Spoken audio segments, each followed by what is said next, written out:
Hello, everybody. What's up?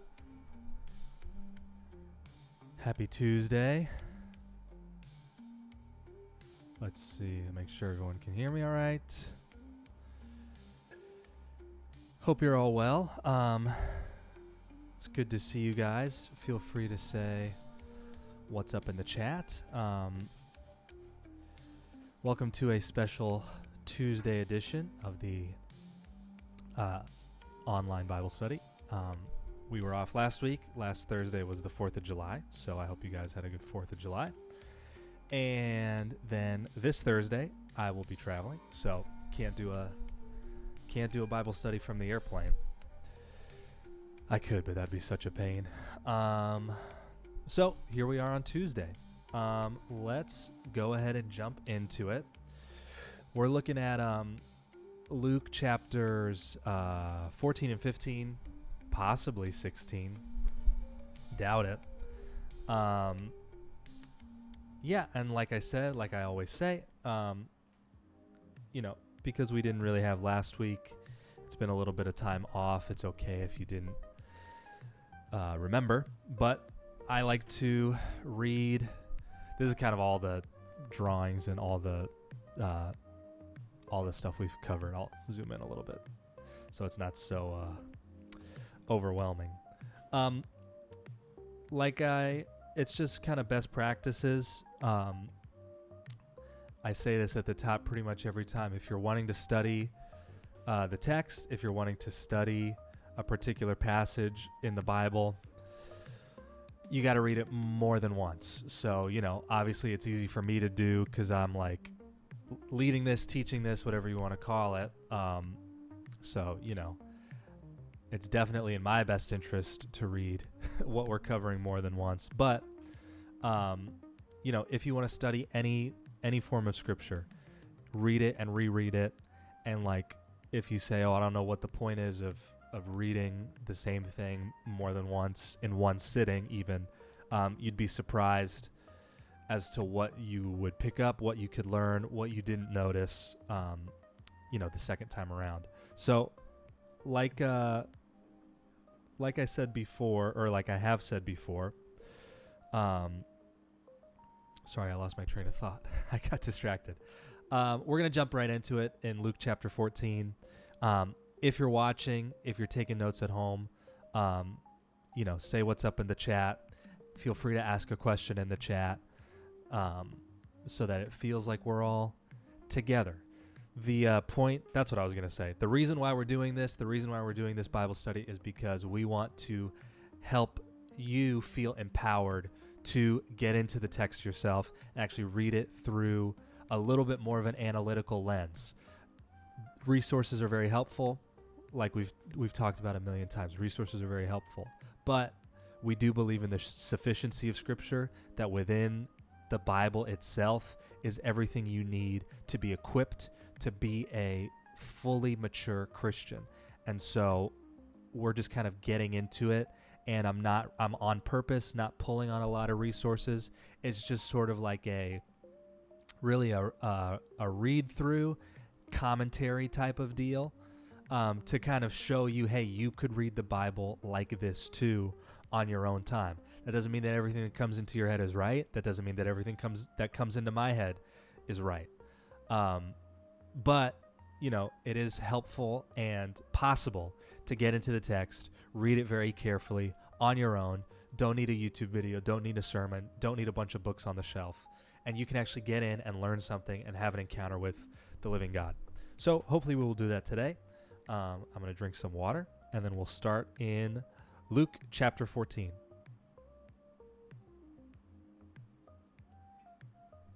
We are still on our way to Jerusalem. So like we looked at here, let's see. The book of Luke is divided up into 4 beautifully drawn sections: the preparation, the power, the parables, and the passion. We are here. The little map thing. You are here. So the first part, Jesus' preparation, covers him as a child, all that kind of stuff. Then we saw a good portion of power miracles, healing, deliverances, etc. And now as Jesus is journeying to Jerusalem, when he gets to Jerusalem, it will obviously begin his passion. He's on his way to Jerusalem to be crucified. But on the way, he is teaching a ton. So the miracles have taken a little bit of a back seat. There are still miracles interspersed, but the miracles have taken a little bit of a back seat. And Jesus is just teaching as he journeys to Jerusalem. Remember some of the big themes? I'm just doing a little bit of overview. Some of the big themes. The Gospel of Luke was written as one book. The Gospel of Luke and Acts, those were written together by Luke, who was not an apostle. He did not travel with Jesus, but he was a physician who wanted to write a gospel specifically oriented towards Gentile audiences to dispel the myth that salvation was exclusively or especially for the Jews ethnically, and also to demonstrate to a pagan culture and a hedonistic culture that Jesus who he said he is, his ministry was authoritative, and that you as a Gentile, as a Greek speaker, as a Roman citizen, have access to the saving power of Jesus Christ. So, let's go to Luke chapter 14, on our way to Jerusalem. One Sabbath, when he being Jesus, went to dine at the house of a ruler of the Pharisees, they were watching him carefully, and behold, there was a man before him who had dropsy. And Jesus responded to the lawyers and Pharisees, saying, "Is it lawful to heal on the Sabbath or not?" But they remained silent. Then he took him and healed him and sent him away. And he said to them, "Which of you, having a son or an ox that has fallen into a well on a Sabbath day, will not immediately pull him out?" And they could not reply to these things. I'm not going to spend a lot of time here. We've looked at this before. Jesus intentionally breaking Sabbath law. He said the line a few chapters earlier. The Sabbath was made for man, not man for the Sabbath. So we see Jesus sort of intentionally bending some of the rules, which we've talked about more in depth in previous streams. Verse 7, now he told a parable to those who were invited, when he noticed how they chose the places of honor, saying to them, when you are invited by someone to a wedding feast, do not sit down in the place of honor, lest someone more distinguished than you be invited by him. And he who invited you both will come and say to you, give your place to this person, and then you will begin with shame to take the lowest place. But when you are invited, go and sit in the lowest place, so that when your host comes, he may say to you, friend, move up higher. Then you will be honored in the presence of all who sit at the table with you. For everyone who exalts himself will be humbled, and he who humbles himself will be exalted. He also said to the man who had invited him, when you give a dinner or a banquet, do not invite your friends or your brothers or your relatives or rich neighbors, lest they also invite you in return and you be repaid. But when you give a feast, invite the poor, the crippled, the lame, the blind, and you will be blessed, because they cannot repay you, for you will be repaid at the resurrection of the just. Something that is just kind of, I think, valuable to point out here. Often when Jesus says something like, obviously when he says, do not sin, that's pretty straightforward. But, like in verse 12 when he's saying, don't invite your friends to a dinner. You can take that literally if you'd like, and never have your family over to your home, never have your relatives over to your home, and only ever have the poor, the needy at your home at the expense of spending time with your family. That's not what Jesus is saying. It's more of a, and I won't get into really the details of this, but just sort of in like the style of how he was teaching and in the time and et cetera, et cetera. The do not and then but rather is more of a, it's more of a do not only invite your friends or brothers in, but rather and also invite the poor, the crippled, the lame. Does it, if that makes sense at all?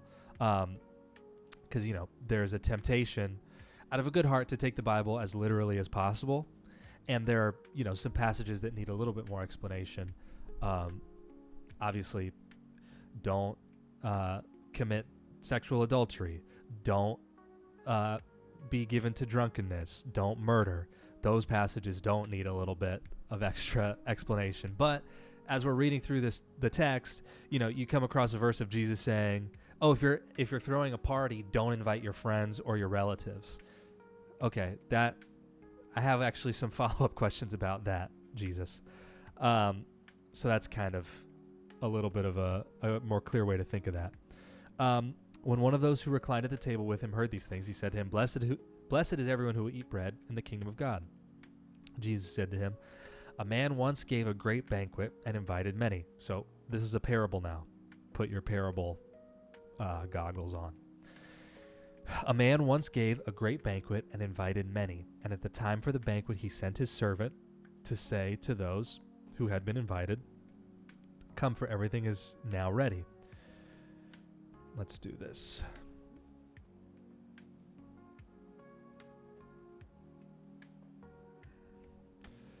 So we're looking at the banquet, just because it's helpful for me.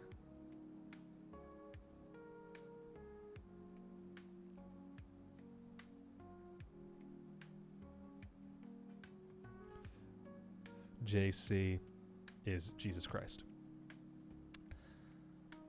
A man once gave a great banquet, and when the time came, he sent his servant to say to those who had been invited, Come, for everything is now ready.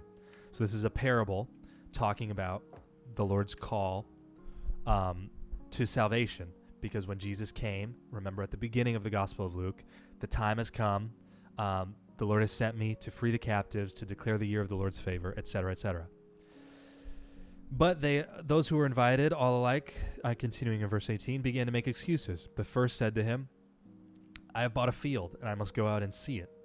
Please have me excused. Another said, I have bought 5 yoke of oxen, and I need to go examine them. Please have me excused. And another said, I have married a wife, and therefore cannot come. So the servant came and reported these things to his master, and then the master of the house became angry and said to his servant, Go out quickly to the streets and lanes of the city and bring in the poor and the crippled and the blind and the lame. And the servant said, Sir, what you commanded has been done, and still there is room. And the master said to the servant, Go out to the highways and the hedges and compel people to come in, that my house may be filled. For I tell you, none of those men who were invited shall taste my banquet. A couple of things here. This is a important story. Number one,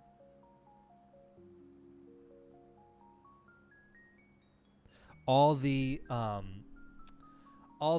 linguistic context, right? Like the language, the original language is examining the original language, the original context. And also in the translated English, this story is supposed to be funny. So like, again, when we're reading the Bible, often we want to be very reverent, which I think is a good thing, obviously. But Jesus did tell jokes. He did use absurdity. He did use sarcasm. And so we see an example of this. Someone's invited to a dinner feast, and someone says, I just bought a field. I have to go see it. Someone said, I have a wife.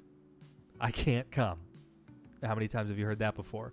Like, if you're listening to the story, it's supposed to sound like BS. It's supposed to sound like a terrible excuse. It's supposed to make you think, God, these guys are so lame. Like, seriously, you bought a field. You have to go see it tonight. Seriously, you bought oxen. You have to go examine them tonight. I'm throwing a huge banquet. Seriously, you can't tell your wife, hey, we're going to this party. That's actually the point of the story. The point of the story, under the funny tab,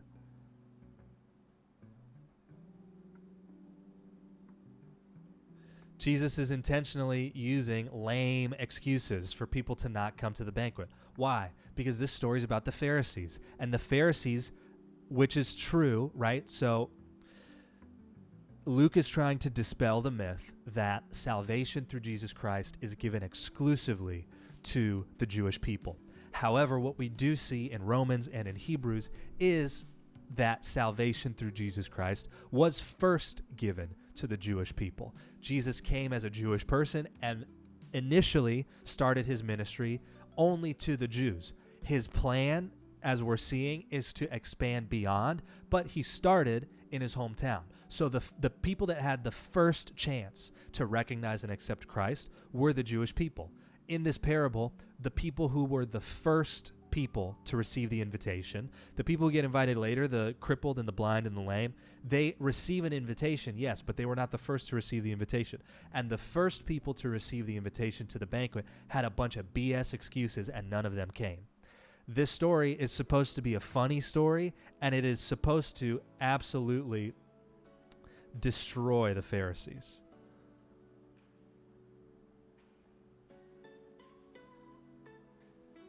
Why? Because Jesus is saying to the Pharisees, I have invited you to the banquet feast, and you guys are giving me a bunch of crap as to why you can't come. A bunch of BS like, I bought a field, I got to go see it. A bunch of BS like, I have a wife, I can't come. Jesus is being funny and a little prickly and saying, I know that's not true. And then the Lord became angry and said, go get everyone else then. I don't care. I want my house full. And none of the people that I invited will taste my banquet, Pharisees. None of you guys are going to get in because you guys decided that going and looking at a patch of grass was more important than sitting at my table. Continuing on, now great crowds accompanied him, and he turned and said to them, if anyone comes to me and does not hate his own father and mother and wife and children and brother and sisters, yes, and even his own life, he cannot be my disciple. Let's pause there for 1 second. I have a lot to say about this passage because this passage is awesome. This word hate, again, just kind of looking at the original language, context, etc. It's more of a love less, right, rather than a literal hate. So again, similar to the passage above, when it would seem like in the literal reading, Jesus is saying, if you're having a dinner party, don't invite your family. Okay, that's not what he's saying, right? He's just kind of trying to show people that you give preference to the people closest to you, and that's not always the best thing. In the same way, Jesus is not saying you should hate your father. You should hate your family. You should hate yourself. You should hate living. Many other scriptures before and after the Gospel of Luke would contradict that, obviously. So it's more of a... Jesus uses inflammatory language sometimes on purpose as a rhetorical trick to get people like kind of shocked out of their malaise. You know what I'm saying? So like if you're just kind of listening to someone preach and someone's using the rhetorical trick and says, you have to hate your family, you have to hate your life. Okay, well, I'm paying a little bit closer attention than if I was just listening to someone say, oh, you know, you got to love God more than you love your family. You have to love God more than... It's like, yeah, I've heard that before. That's not super interesting. Jesus is trying to be punchy, and Jesus is trying to be pithy. I don't have time to really get into this. A lot of people get very critical of preachers, and a lot of them do a very poor job of it, but of trying to use rhetorical tools like sarcasm, like exaggeration to get people's attention. And the more literal among us would say like, well, that technically exaggeration is a lie. And so to that I would say, okay, Jesus is not literally saying to hate your father and to hate living. So is Jesus lying? Anyways, whoever does not bear his own cross and come after me cannot be my disciple. For which of you, desiring to build a tower, does not first sit down and count the cost? Underline that or write that down. That's like a very big deal. Count the cost. Whether he has enough to complete it. If you're building a tower, who does not first sit down and count the cost and see whether or not you have enough money to actually build the tower? Otherwise, when he has laid the foundation and is not able to finish, all who see it begin to mock him, saying, this man began to build and was not able to finish. Or what king going out to encounter another king in war will not first sit down and deliberate whether he is able with 10,000 to meet him who comes against him with 20,000? And if not, while the other is yet a great way off, he sends a delegation and asks for terms of peace. So therefore, any one of you who does not renounce all that he has cannot be my disciple. This is a crazy passage. I love this passage. I meant to grab it before we started. Let me see if I see it on my bookshelf. If I don't see it in 3 more seconds, I'm not going to get it. Oh, there it is.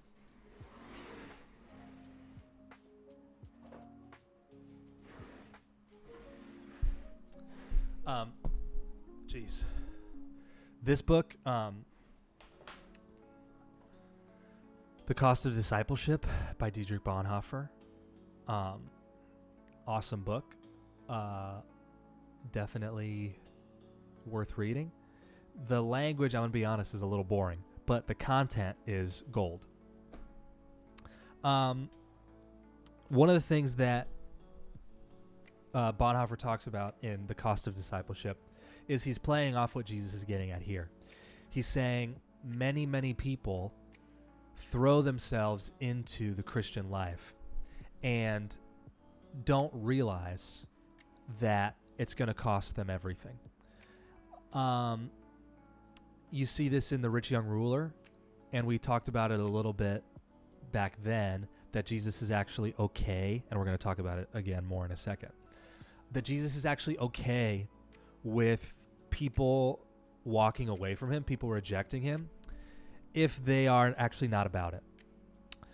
Because what Jesus is getting at here, the guy who doesn't really consider what it's going to cost him, Jesus compares the Christian walk in this passage to going to war and to a massive construction project. That's what he compares Christian discipleship to. It's like a huge project that's very expensive. It's like a war, which is very costly.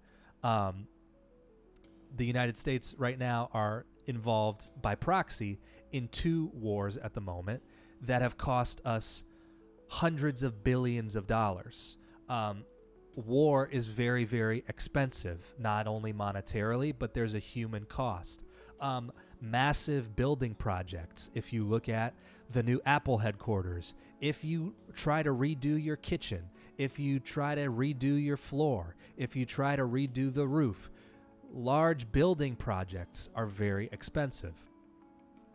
And Jesus is comparing the Christian walk to those 2 things and is saying, well, you would be stupid if you wanted to, let's put it in modern terms. You're not a very smart person if you say, I'm going to remodel my bathroom, and you don't make a budget. And you just go, I don't know how much it's going to cost. Well, what's going to happen is you might run out of money, and then you're going to have a bathroom with a toilet and a shower, and there's no floor, and there's no sink. Right? Because you ran out of money. Because why? You didn't count the cost. And Jesus is saying the people who try to become disciples, who don't consider what it might cost them, they, in the same way, will have an unfinished project on their hands, and people will begin to mock that person and say, hey, what happened? I've seen it a dozen times, like, of people who go have a radical experience, and I don't doubt the experience at all, but it is an emotional experience. I say that as a good thing. I don't say that as a bad thing. They have an emotional experience. They give their life to the Lord. They have a legitimate salvation experience, and they throw themselves into the Christian life. They make the Instagram story, make the Instagram post. I'm a Christian now. I'm not doing this. I'm not talking to you. I'm not going to these places. And then they didn't consider what it might cost them, and they feel the Lord asking them to lay down a relationship. They feel the Lord asking them to get a different job. They sit down with their pastor, and their pastor explains to them the concept of tithing. They sit down with their pastor, and their pastor explains to them the concept of serving the church. And when people encounter the sacrificial element of the Christian life, it's actually very common for people to go, you know what? I didn't think it was going to be like this. I didn't think that I had to give 10% of the money that I make. I didn't think that I had to come to church every week. I didn't think I was expected to serve on a team. I didn't think anyone was going to correct me. I didn't think anyone was going to tell me to stop abusing alcohol. I didn't think anyone was going to tell me that I, had an anger management problem. And so then the person who is so public about their conversion, you see this with celebrity conversions a lot. Kanye West is a great example. Let's just look at him as an example. Incredibly public conversion experience, right? Releases an album called Jesus is King. All his merch for a multi-year period is Christian themed. Reports are coming out that when he's working with other artists in the studio, they're not allowed to curse. They're not allowed to bring drugs and alcohol into the studio. Super public conversion story. Well, now Kanye West does not seem to be living for God at all. All of his music is profane again. He seems to be using drugs again. He seems to be clearly partaking in adulterous activities. Even talked about like producing pornography. What I'm saying is that now people are mocking him. Why? Because look at verse 30. This man began to build and was not able to finish, because he perhaps did not count the cost of what becoming a disciple of Jesus Christ would actually cost him, what it would require of him. And so Jesus is saying here, listen, there's going to be a lot of you guys that actually like the sales pitch or the first chapter, which is, I love you, I died for you. There is a way for you to be absolved of all of your sins. Who doesn't like that part? The catch, though, is that the servant is not above the master. And if the master suffered, and if the master was misunderstood, and if the master perpetually had to sacrifice, why would the servants think we were above that path? And when we think that we're above that path and we go on the Christian walk and it comes time to sacrifice, it comes time to pick up our cross, we say, I want to become like Jesus. When we say I want to become like Jesus, we think that means I want to become like Jesus. I want to be peaceful. I want to be gentle. I want to have the Holy Spirit in me. It's like, okay, I want to become like Jesus. And then Jesus says, you want to become like me? Well, I was misunderstood. I was tortured. I was killed. I had people betray me. I had to lay things down. Now it's your turn. You go, okay, never mind. I'm out. And then they have a half-finished tower on their hands. They have a half-completed war in their life. They started to fight, and then they realized they didn't have the resources, and then they dropped out. A great line from The Cost of Discipleship, again, is Bonhoeffer says, when Christ bids a man to come and follow him, he bids him to come and die. And there's a beautiful journey that we see of self-sacrifice, self-denial, and that being the mode by which we become like Jesus.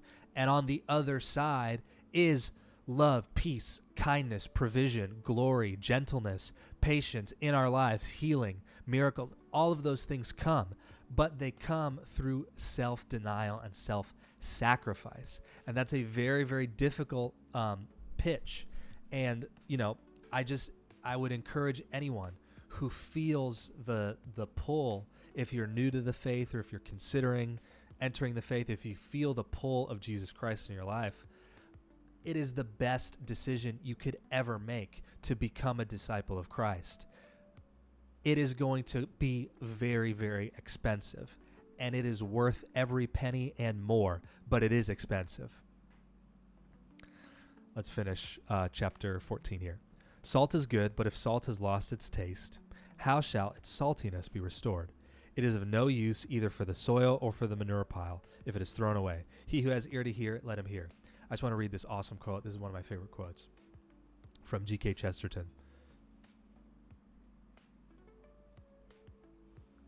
about us as disciples being the salt of the earth.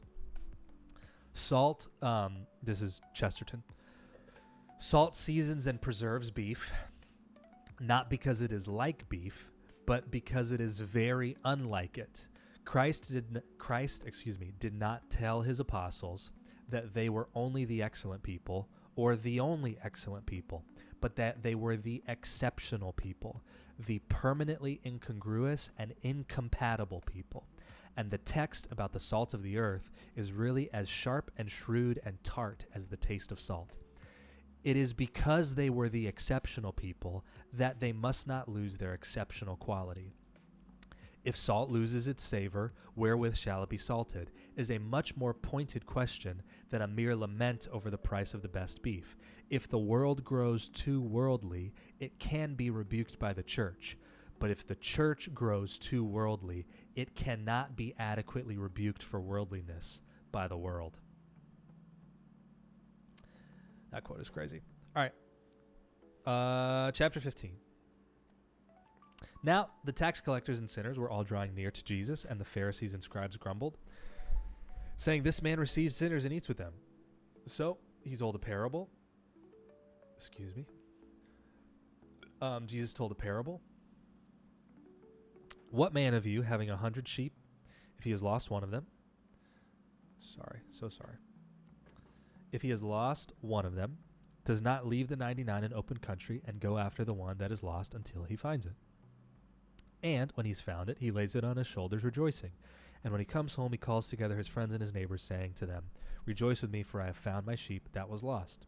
Just so, I tell you, there will be more joy in heaven over one sinner who repents than over the 99 righteous people who need repentance.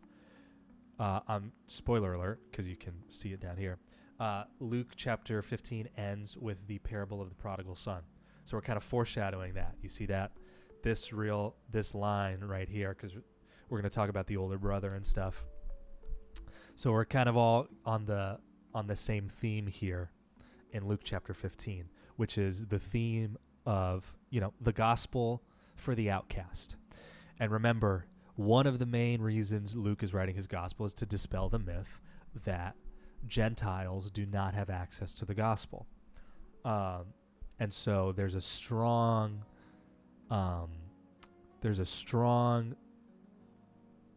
word. What the heck? He's trying to say very strongly that the gospel is for people who are on the outside, for people who have no knowledge of God, for people who have the wrong last name, for people who have the wrong education, for people who have the wrong ethnicity. What woman, having 10 silver coins, if she loses one coin, does not light a lamp and sweep the house and seek diligently until she finds it? And when she's found it, she calls together her friends and neighbors, saying, "Rejoice with me, for I have found the coin that I had lost." So I tell you, there is joy before the angels in God over one sinner who repents.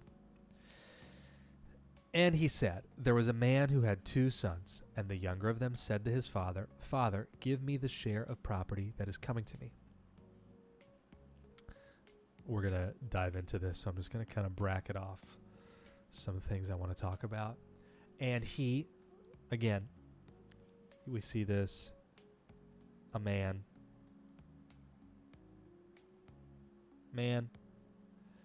is God.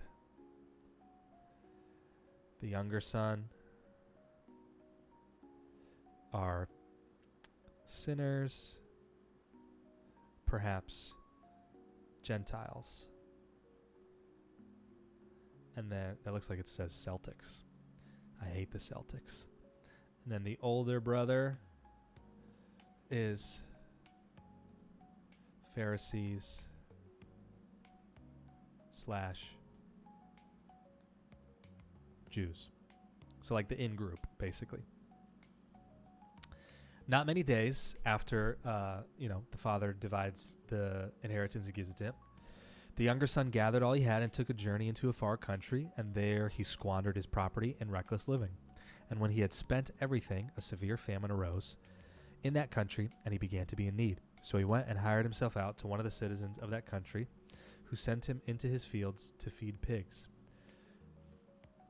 And he was longing to be fed with the pods that the pigs ate, and no one gave him anything. But when he came to himself, he said, "How many of my father's hired servants have more than enough bread? But I perish here with hunger. I will arise and go to my father, and I will say to him, Father, I have sinned against heaven and before you.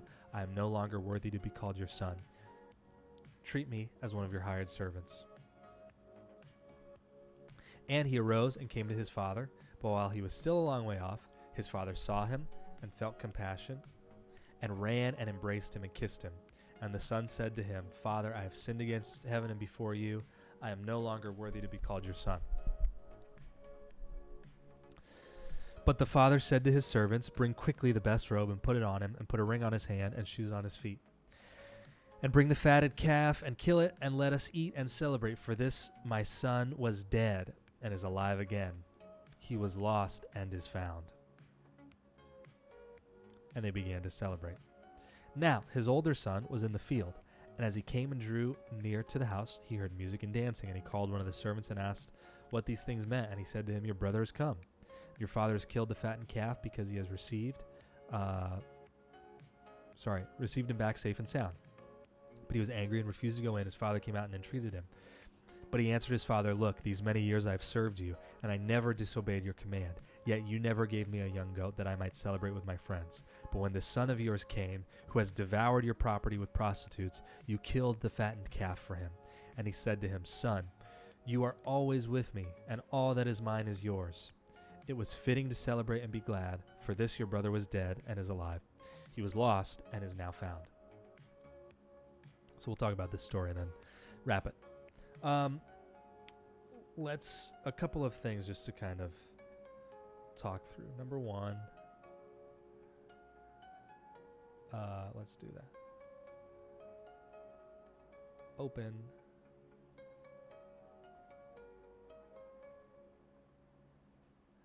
ending. We don't know whether or not the older brother is convinced to celebrate. We don't see at the end of the story, does the older brother, is he convinced by the father? And does he decide to join the feast and celebrate the return of his younger brother? This obviously is meant to, dare I say, shame the Pharisees a little bit, it's meant to demonstrate that Christ himself has this sort of open question and to the rest of his audience, like, are you gonna celebrate? Are you gonna join the feast? The story ends on an open-ended question, because the real life story for Christ and the Pharisees was an open-ended question. Are you going to be convinced by the Father and decide that when the lost come home, despite the fact that they do not deserve to be celebrated, that we will celebrate them nonetheless? It's an open-ended question directed precisely at the Pharisees. What are you guys going to do? Another thing that really struck me as I was reading this story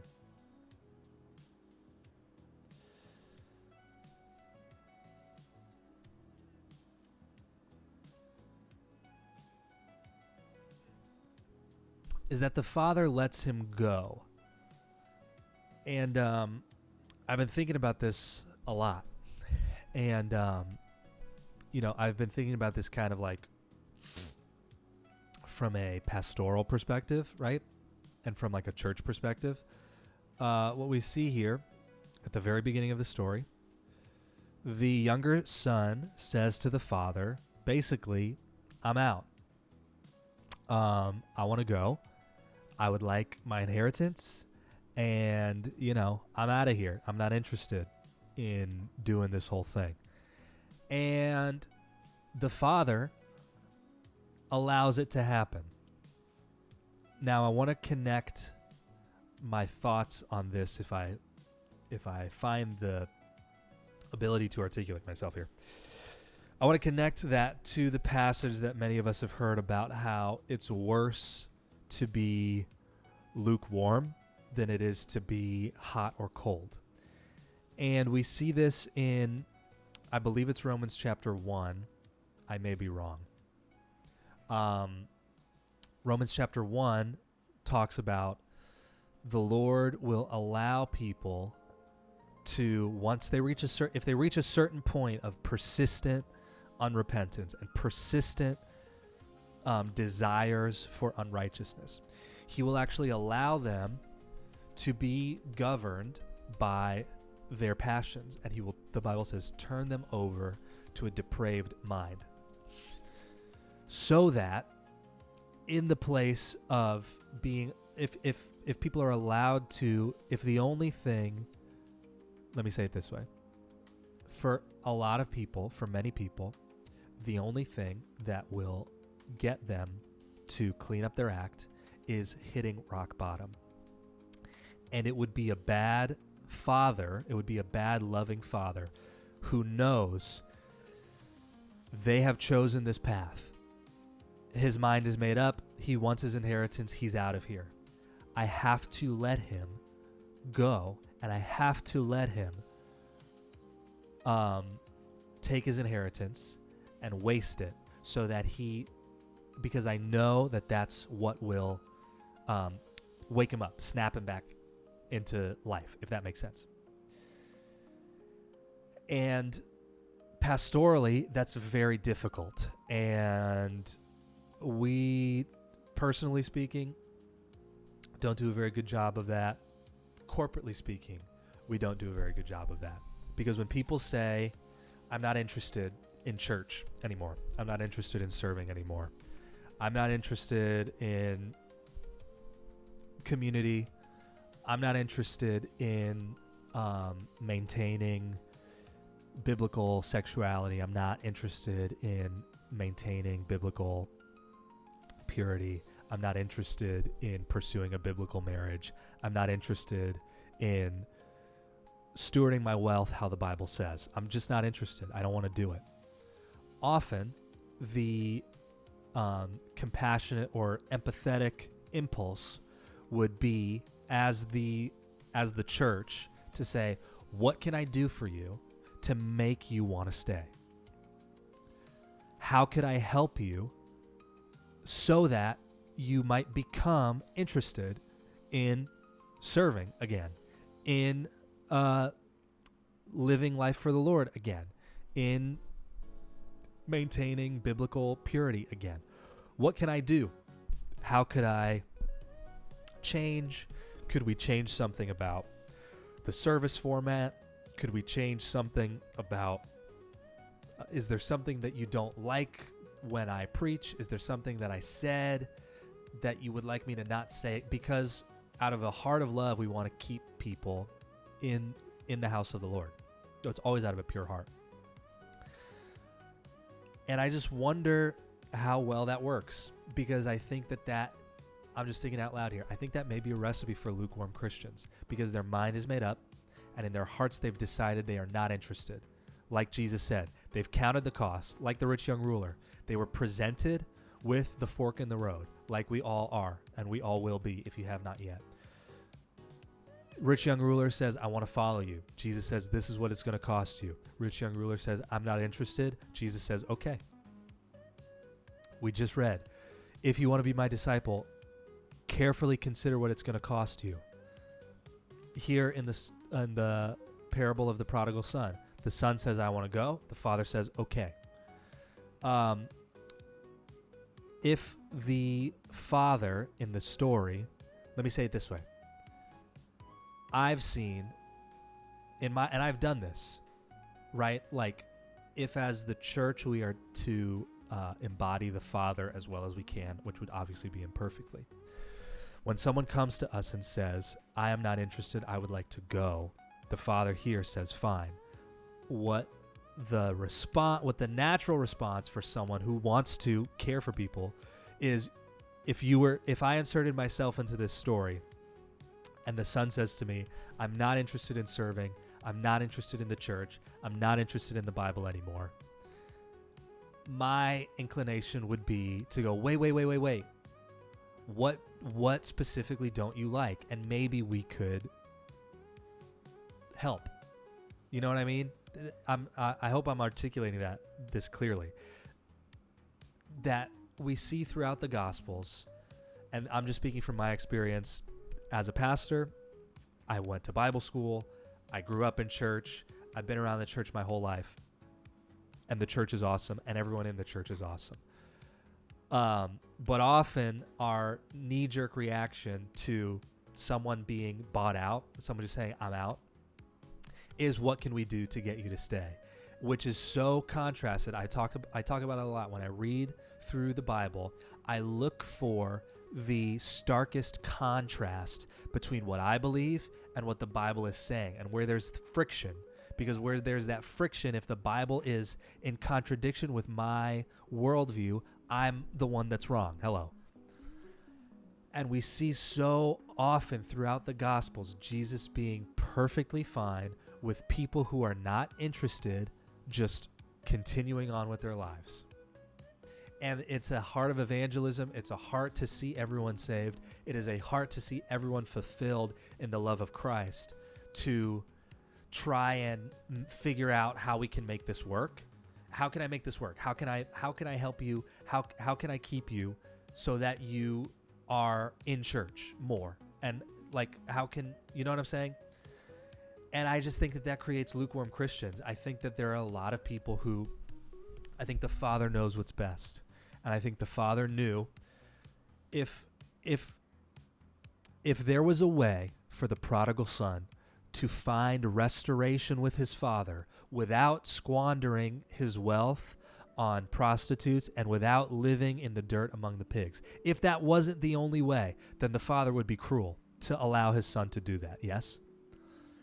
Because the father throughout, beginning to end of the story, loves his son with a passionate love.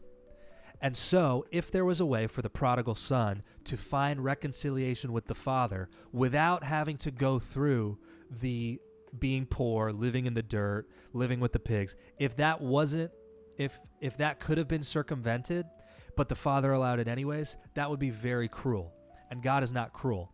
And so I think there are many people who, you know, listen, you've seen it if you have dealt with a family member that has an addiction, if you've dealt with people who have these sort of persistent struggles, or if you talk to an addiction counselor, if you talk to parole officer, whatever it may be, there is a group of people, I don't know how large, I don't know how small. The only way that they will snap back into shape is if they hit rock bottom. And obviously rock bottom, again, the father loves the son. If the father knew that the son was going to, if it was going to put him in some sort of crazy peril, right? Or if there was a 100% chance, well, if he does this, there's no way that he'll ever come back, then he would have stopped it. And I think that's where a lot of our fear lies when we see people, friends. I have dear friends who have left the church, who have decided that they're not interested. We grew up in church together. We went to all the same Sunday school. We went to all the same youth camps. And for whatever reason, when they reached 21, 22, 23, they decided they had given it their best shot and it wasn't working for them to be a Christian. And, you know, the fear is they're never going to come back. This is going to destroy them. This is going to ruin them. If we allow this to happen, there's no way that there's going to be restoration. And, you know, the encouragement that I find, as someone who thinks that a lot, the encouragement that I find in the story of the prodigal son is that God is the God of history, and God is the God of time, and God sees things we do not see. And, you know, the story of humanity on a corporate level and on an individual level is often unfolding how he expects it to. And so we fear that our loved ones, our friends, our community members may become prodigals because we fear that becoming a prodigal is the end of the story. And, you know, we are very nearsighted in that sense, but we can take a lot of encouragement in the fact that the Father knows what's up, and he knows the deal. And if he knew that the son was never going to come back, he probably would have done something differently. And if he knew that becoming a prodigal was going to be the end of him in this story, he probably would have done something about it. And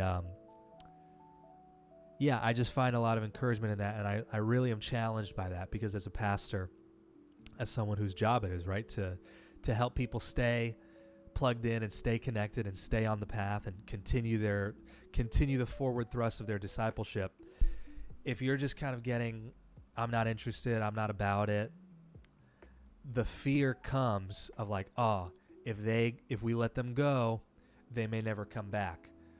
And that's just literally not the story of the prodigal son. So if you have loved ones, if you have friends, if you have family members, if you have community members that are in the middle part of this story, they haven't come back yet, they haven't repented, they're not running back to the house, there's not a feast scheduled on the calendar because they're still doing their thing. That's just not the end of the story. That's not often the end of the story. So you don't need to be afraid. And I think often letting people who are bought out go is often the best thing for them, because I think trying to make compromises so that they stay around the church is almost always, from my anecdotal experience, that's almost always a recipe for a lukewarm Christian. But being a prodigal is not the end of the story. So that's where we'll leave it for today. Just take courage from that, and I will see you guys when I see you guys. We may not have a Bible study next week, just a heads up, but I hope you have a great rest of your week, and we will see you next time.